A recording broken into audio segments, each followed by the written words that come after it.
Assalamualaikum warahmatullahi wabarakatuh. Perkenalkan, nama saya Iza Chandra. Saya dari Sekolah Tinggi Agama Islam Bumi Silampari, Lubuk Linggau. Saya mahasiswa dari semester 2 Prodi Hukum Tata Negara. Saya di sini ingin memaparkan secara singkat tentang perbedaan 4 mazhab Sunni dalam konteks zakat. Sebelum memasuki perbedaannya, saya ingin menjelaskan apa itu zakat. Zakat adalah secara syara nama harta tertentu yang dikeluarkan dari harta yang tertentu dengan cara-cara tertentu dan juga kepada golongan-golongan tertentu.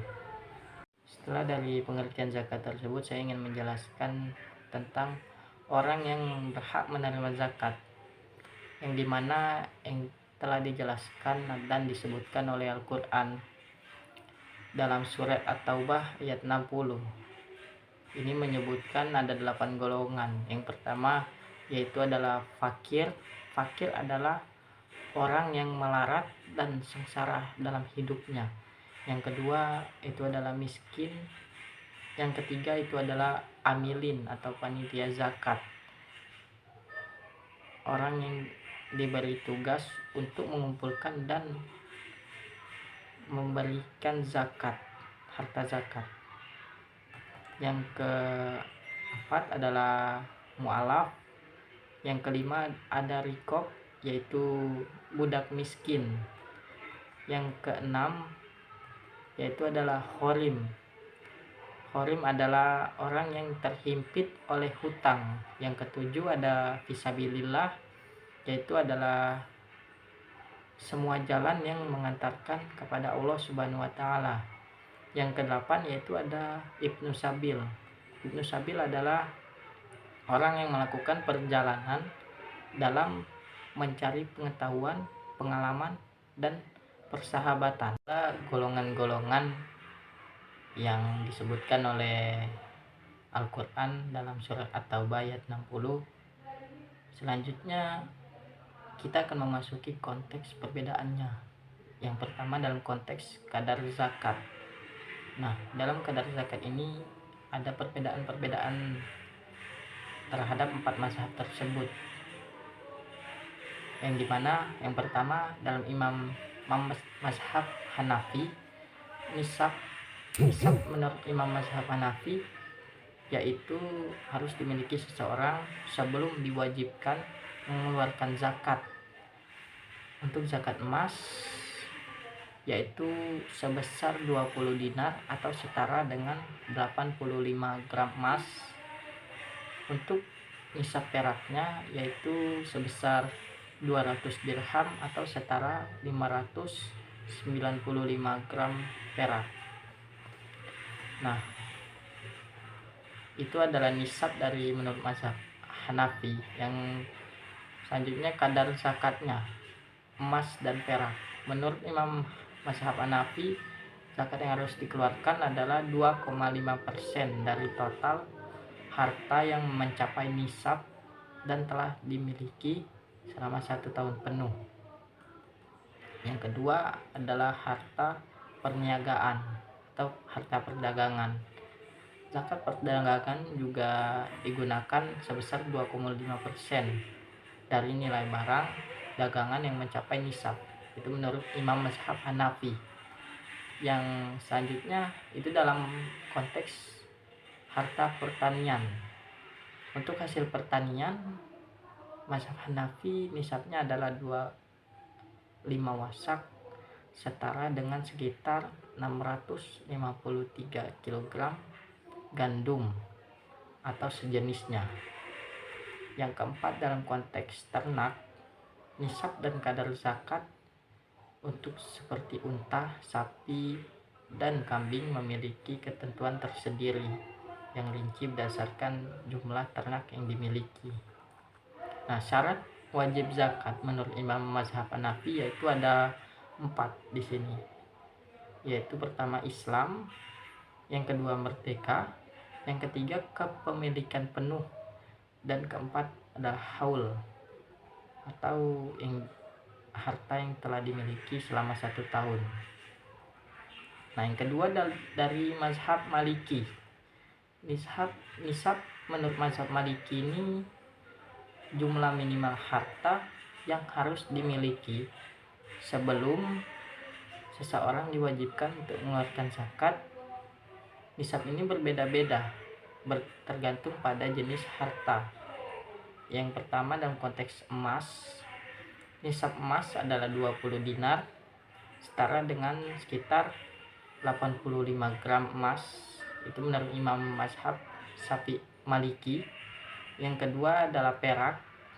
Nisab perak menurut Imam Mazhab Maliki yaitu 200 dirham atau setara dengan 595 gram perak.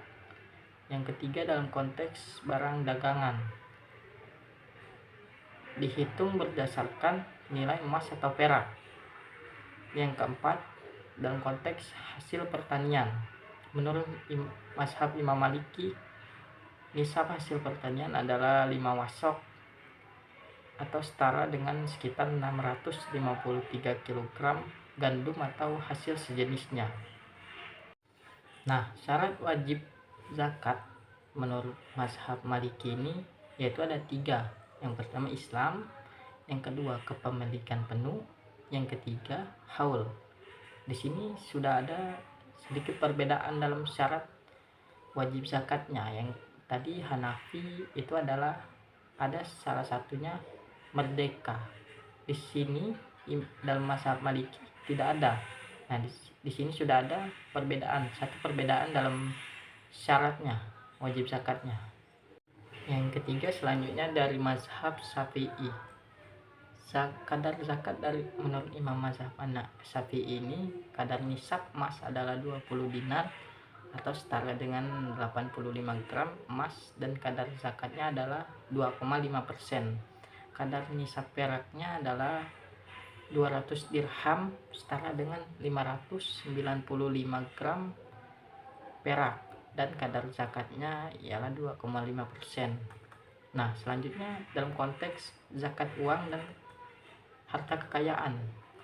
Nisab zakat uang dan harta kekayaan menurut Imam Mazhab Syafi'i ini, harta kekayaan yang disimpan selama 1 tahun adalah setara dengan 85 gram emas. Kadar zakatnya yaitu adalah 2,5%. Dalam konteks pertanian sama juga adalah 5 wasok atau sekitar 653 kg hasil pertanian.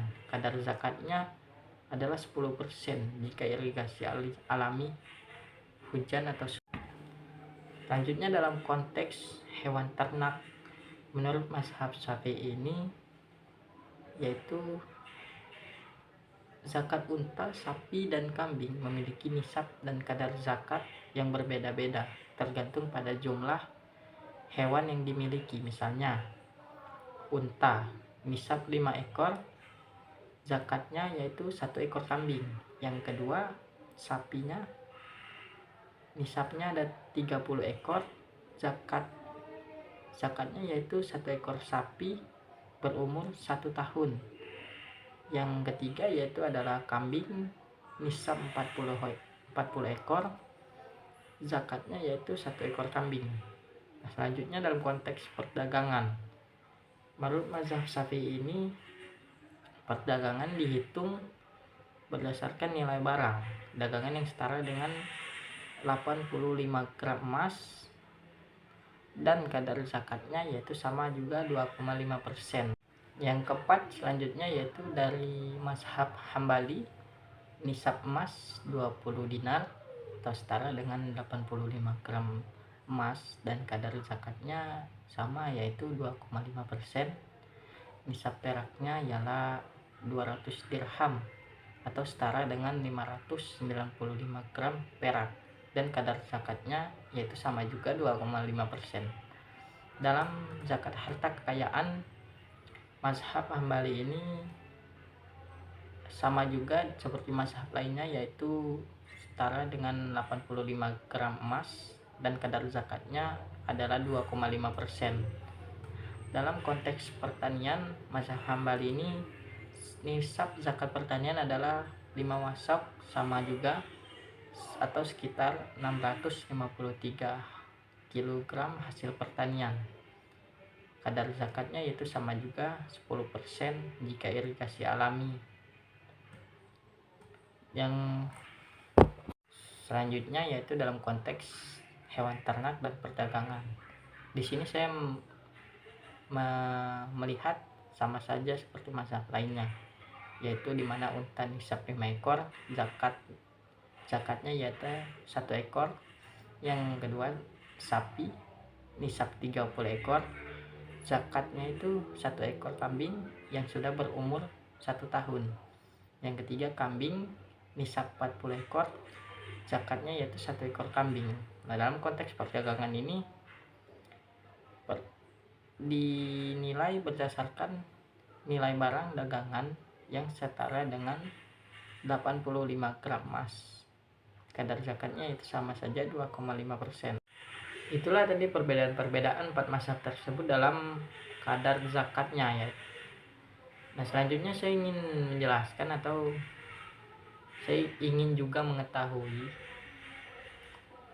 pemikiran 4 mazhab tersebut dalam pandangan zakat fitrah menggunakan uang tunai. Yang setahu saya semua ulama 4 pendapat tersebut, 4 mazhab tersebut itu setuju atau menganjurkan bentuk zakat itu yaitu ialah makanan pokok dalam daerah-daerah tertentu. Nah, yang dimana kebanyakan mayoritas kita di negara Indonesia ini kan pakai uang tunai. Nah, bagaimana sih pandangan pemikiran ulama 4 mazhab tersebut ini? Nah, 4 mazhab tersebut sepakat atau menganjurkan bentuk zakat yaitu dengan makanan pokok dalam daerah-daerah tertentu. Misalnya negara Indonesia ini kan makanan pokoknya nasi itu berasal dari beras.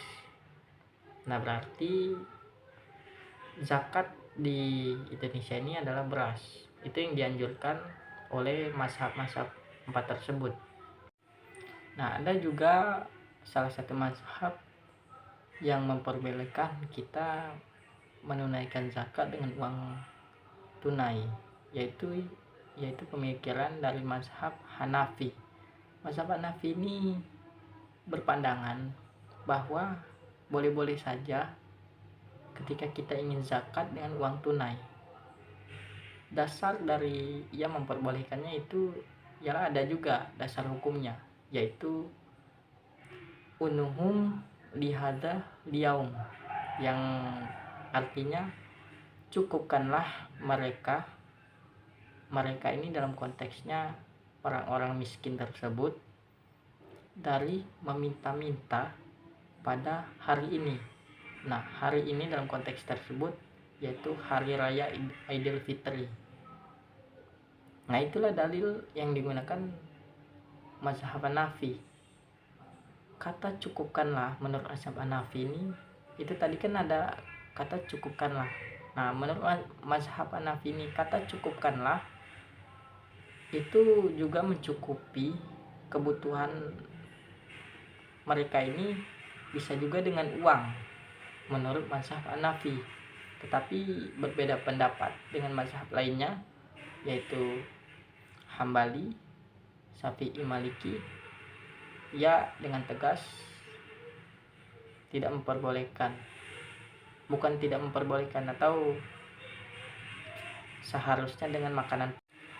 Saya juga pernah menonton video Ustadz Abdul Somad di YouTube. Ia ditanya oleh jamaahnya dengan konteks zakat dengan uang tunai. Beliau menjawab, jika ada yang mengatakan zakat dengan uang tunai itu bid'ah, itu adalah salah. Karena di dalam mazhab Hanafi kan diperbolehkan juga. Menurut beliau itu sah-sah saja. Nah, menurut salah satu ulama kontemporer yaitu Syekh Ali Jum'ah, ia mengatakan boleh dengan uang. Ia juga menggunakan zakat fitrah dengan uang tunai. Dengan alasan ia menjawab, karena zaman dulu gandum bisa ditukar dengan barang yang lain, sedangkan zaman sekarang itu kan tidak bisa ditukar selain uang dengan barang. Dengan dasar beliau mengatakan itu, dasarnya yaitu kemaslahatan. Nah, kembali dalam konteks tadi, perbedaannya itu dalam mazhab Maliki, Syafi'i, Hambali itu tidak memperbolehkan menunaikan zakat dengan uang tunai. Sedangkan mazhab Hanafi ini memperbolehkan atas dasar hadis tadi tersebut, yaitu unuhum bihadza liyaum, yang berarti cukupkanlah mereka atau orang-orang miskin dari meminta-minta pada hari ini atau hari raya Idul Fitri ini. Dan juga Ustadz Abdul Somad, ia mengatakan boleh menggunakan zakat dengan uang tunai walaupun ia tidak pernah memakai uang dalam bentuk zakat tersebut. Ia selalu dengan menggunakan makanan pokok, yaitu di negara kita ini, Indonesia ini, yaitu adalah beras. Ustadz Abdul Somad tadi membolehkan itu asal dengan takarannya sama juga. Misalnya kita ingin menggunakan uang tunai, yaitu mengikuti mazhab Hanafi, ya berarti kita harus mengikuti takaran atau kadar zakat imam mazhab Hanafi, jangan memakai kadar mazhab Syafi'i. Mazhab Hanafi kan itu ialah, ada yang mengatakan 2,5 kilogram atau 3,5 liter, ada yang juga mengatakan 3,8. Nah, kalau kita ingin memakai uang itu harus kadarnya seharga beras tersebut. Kadar zakat mazhab Hanafi itu ialah ukurannya 1 sok dari koma atau gandum karena sebanding dengan 1 sok kurma dan tepung gandum, tetapi tidak harus kurma. Nah, itulah tadi pemaparan saya dalam perbedaan 4 mazhab tersebut dalam konteks zakat. Semoga walaupun secara singkat, semoga kita dapat pengetahuan yang baru. Saya di sini sama saja, saya juga belajar. Itulah saja pemaparan saya tadi. Mohon maaf jika ada salah kata. Saya akhiri. Wassalamualaikum warahmatullahi wabarakatuh.